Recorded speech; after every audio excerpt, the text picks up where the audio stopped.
Welcome to Aging in Place Strategies and Answers with Linda Prio. Will it be possible to remain in my home as I age? Do I feel safe in my home? How do I figure out how much support I will need when my health needs start to change? What if I decide to move into a community instead? Which community will meet my needs now and in the future? Who will play a role in helping me with decision making? Do you ask yourself these same questions? Aging in Place Strategies and Answers can help you gain practical knowledge that will help you create your own Aging in Place roadmap. If you are already a care partner, a power of attorney, or in crisis mode with your Aging in Place strategy, you will learn what you need to know that you don't know. For over 20 years, I have been marketing Aging in Place services to clients and educating families and healthcare professionals in how to put aging in place strategies into place.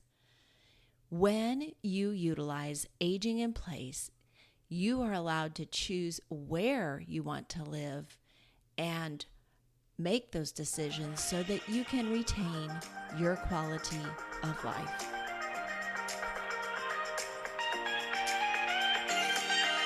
Hello, listeners, and welcome back to Aging in Place Strategies and Answers with Linda Prio. I have a treat for you today. I am with my cousin, Claudia Cuartero. Claudia, say hello to my fans. Hello, everyone. For those of you listening today, you may hear a little bit more background noise, and that is because of where we recorded this episode. But please don't let that be a distraction to you. I think the content is very worthwhile. Claudia is my cousin. Her father and my mother were sister and brother, and as I recall, they were only about 10 months apart. It was funny the other day when I was listening to my podcast after just talking to Claudia. I told my husband that I think our voices really sound a lot alike. So I'm going to see what you think. You can always make a comment. Claudia, could you give our listening audience a brief biography of your professional career? Well, I started out teaching learning disabilities, and then I went into teaching general ed. I loved it all. Taught some ESOL and taught third grade, taught fifth grade, and I love children. Computer lab was another area that I enjoyed, and I did that for about 24 years, and then I went into teaching teachers, and that was for 14 years, and I worked in assistive technology as well as learning strategies. And this was all for special needs students and their families, and that was for around 14 years. Mm-hmm. So I had a good time and did a lot of different things. And I know the students that had you were very blessed to have you. Well, thank you. And my daughter is actually an early childhood teacher, so who knows, maybe there's something in the gene pool there as well. At the time that you were helping your mother as her health needs were really changing, I know you had two sons, still have them, but were they at home with you, living at home at that time, or had they already gone on to? They had already gone on to their own lives. They lived independently, they were married, and they weren't really a concern. They were self-sufficient and that kind of thing. Okay, very good. Now, Claudia lives in the southeastern part of the United States, where I live in the Middle West. And Claudia had her whole family, her brothers, that could help assist her with decision making, and they took roles as best they could to help both their parents through the aging process, keeping them both at home for as long as possible. Claudia's father passed first, as did mine, and then that left her mother at home trying to age in place, and that was my same situation, except for that Claudia had other brothers that could have input in that decision making, where I am pretty much considered an only child. But in both of our caregiving roles, we knew when it was time to seek a higher level of care for our parents. In other words, it was time to move out of the home and into a community. Claudia, did your mother actually come to you and say, I think it's time to move into a community? My mother had been in a terrible car accident. The safety gear just made such a loud noise that she lost pretty much all of her hearing, and it just rattled her so. She just never was really the same after the accident, and she tried to live on her own, but she couldn't drive anymore. They wouldn't give her a driver's license, and so she had to rely on me to get things for her. And her home was well cared for, but there were always things needing to be done, and that made her anxious. So she decided that she needed to go to a senior living facility, and she went to one where a lot of her friends had gone from church, and so that worked out really well. We did have some problems though in the transition because she was not ready to give up her things, and she had to. There wouldn't be room for everything in her small independent living space. That's hard. It was hard. And especially since she was a professional artist and had lots of artwork, had been a teacher, and teachers are known to collect things that are precious treasures that they don't want to get rid of. And this is something we hear all the time. And she had things from her family, Yes. that they had over the years, and it was difficult. What we ended up doing is telling her we were saving things for her. We're storing your things, Mother. And so that really helped. And she was aware of what was being sold, and she was a part of that. And we had an estate sale for the things that we were not going to keep for her. That sounds like a perfect situation. And you had a beautiful mother, so Yes. I can see that working quite well for you guys. That isn't the case for all my listeners, that it's going to go so smoothly. But not to worry, we'll talk about mood managers in a later podcast. My mother did not say that she was ready to go into an independent living community, but she approached 90. And her sister was already living in a long-term care community closer to me. And I thought, when my mom called and said, they're raising my rent again, and I don't know what to do, I thought to myself, well, I think I might know what to do, because I have 3 children at home still who were in middle school and high school, and lots of activities. So at that time, I was able to find her a beautiful independent living community that matched her spirit and what she liked to do, and was young and full of very active seniors. So that ended up to be a good decision for her. Now, Claudia's mother was a professional artist and educator. Did she have long-term care insurance, Claudia? She did, and it was used to the very end, and we were very thankful to have it. Yes, and I wasn't sure. I knew she was a teacher, but I thought maybe she had gotten it through the district or had purchased it on her own. I kind of remembered you telling me about that. She purchased it on her own, and she had a policy for both my father and herself. They both had policies. And she had caregivers in the home as well for your father when he was aging in place. Right. That was very helpful. Claudia and I have talked many times about the difficulty of balancing your work and your professional life with your home life, being a mother, and working with your adult siblings, plus taking those phone calls that come at all hours of the day and sometimes at night, saying that you must get to the hospital or that somebody needs something right now. Several years ago, I was preparing a talk on caregiver burnout and stress, and realized that I had gone through it about 10 years ago. Was my first experience, and I realized that I had become an expert on the topic, whether I liked it or not. And that is why I am committed to putting a caregiver tip at the end of every podcast. When I asked Claudia if she would allow me to interview her for my podcast, she consented. But I asked her, Claudia, what are the top three things that you would like to tell the audience after your experience of taking care and helping your sweet mother as she aged? So these were the top three topics that she mentioned. She mentioned the importance of the visit to the community. She mentioned how important it is for the senior living community to know the resident. And the last topic is so important and something that our listeners need to hear as well, and that is how to coordinate care and include your mother in the decision making when she can't hear. And so those are the things that we're going to talk about now. So Claudia, the importance of the visit to the senior living community and visiting with your mother and the reason for signing in.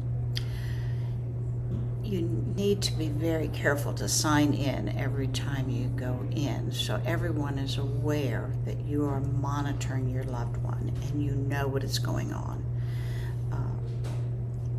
If anything happens to your loved one while they're there, if you haven't been monitoring their progress and keeping up with them, you will have a major challenge if it goes to court if you have not been observing and visiting with your loved one.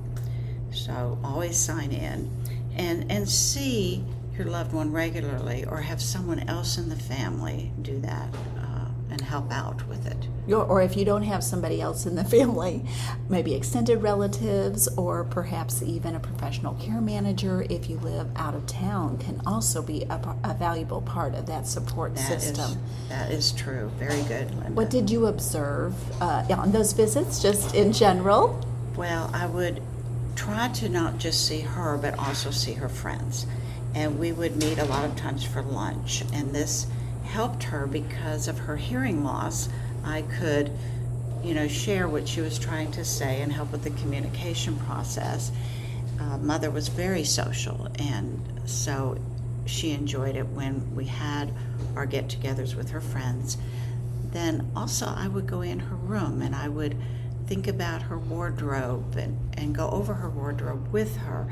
And I would select things and let her see what I'm selecting, and I'd say, okay, for the next week, these are some choices for you.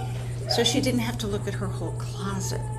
And I'd have things that were correct for the weather and that type of thing. And it also helped the people who worked with her getting dressed and that kind of thing. And I just would, try and go over her. She had many friends who would write her. We'd go over the letters and we'd talk about mutual friends, and I'd chat. Yeah. And just have fun with her. Yeah, and some of my role, in addition to that, was to let her say what was really on her mind that she didn't want to share with the community, because you walk that delicate balance between being upset with some things that may not be up to what you feel should be being accomplished. And my mother was a wise woman and very on top of it mentally, as was your mother, so just allowing us to be the sounding board for them was another thing that I checked her over physically because I wanted to make sure, especially when she went into assisted living, that she was getting bathed correctly and they were monitoring her medication correctly, and I'd speak with the doctor and that kind of thing. You did a great job, so I'll say that right now. You did a wonderful job. Well, You're a teacher, Claudia, and you know that knowing your student is very important. If you don't know your student through evaluations and assessments, you can't always guide them and lead them and help them to get the extra help that they'll need, or make sure that they're getting the right learning materials. So you also expressed a similar opinion that it was very important for the senior community to know the resident. It is. I recommend putting up parts of their life on display. Mm-hmm. Sometimes people that are elderly are not seen as people. I mean, they see them as an old lady. They don't realize they went to a prom, they got married, they had children, that kind of thing. So With Mother, we had her artwork on display. She had won awards, and we had that on display. We had a lot of my father's artwork. His military career was on display, that kind of thing, because she had had a very full life, and she was a professional. Mm-hmm. Absolutely. Everybody has a story. Mm-hmm. Everybody has a backstory, and I think that's one of the reasons why I love seniors. I love talking to them to know that backstory. And it's so much fun. It is. It is so much fun.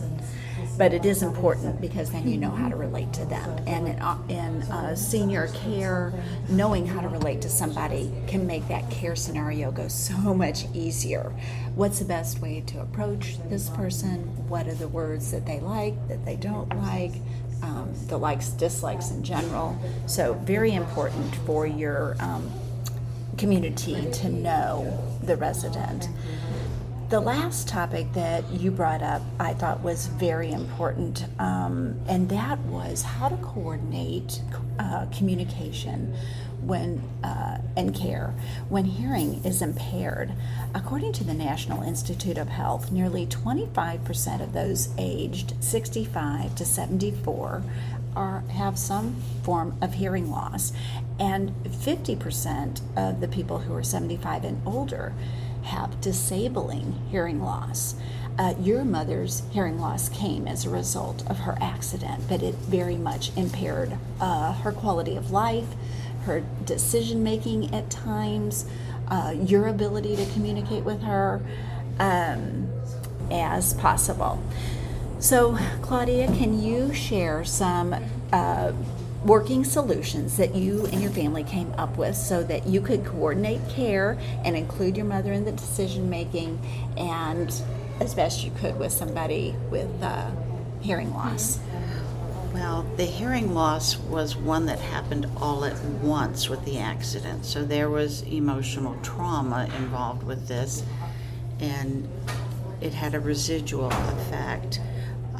We tried many different assistive technology devices, hearing aids, Bluetooth coordinated hearing devices, and none of it really worked for her effectively. She just, even the assistive technology for telephones, there was always some kind of problem, but it worked somewhat. However, talking to her, if you had an emergency or if you needed to get with her within a short period of time where you could not write a letter, it was very hard because none of the assistive telephones worked with her. So if you can work out something with the senior living facility where you can possibly utilize the fax machine or work out an alternative means, I would recommend that, because we went through a lot of different processes and it was very challenging. What ended up happening was someone had to just ride out there to the senior living facility and talk to her face to face so she would understand. She was able to read, but we couldn't get the information to her in a timely manner. And I think some of us are thinking, well, gosh, phones and all that, but come on. We all know that as aging happens, the ability to handle technology falls in great big levels. So by that point, even though technology had advanced, it really wasn't effective. So it was really just a blank canvas trying to figure out what to do next and how to do this. And like you said, face-to-face seemed like almost the best solution. I want to let you know that Claudia is retired now, and I am semi-retired, and we are not letting the grass grow under our feet. And so Claudia has started Storytime Neighborhood, which is going to be a YouTube channel, and it is for early childhood or preschoolers of any kind. Doesn't matter if they're special needs or autistic or just young people. So I want you to start watching for that. That channel is going to come online soon, and we do thank you for being with us today. Oh, it was my pleasure.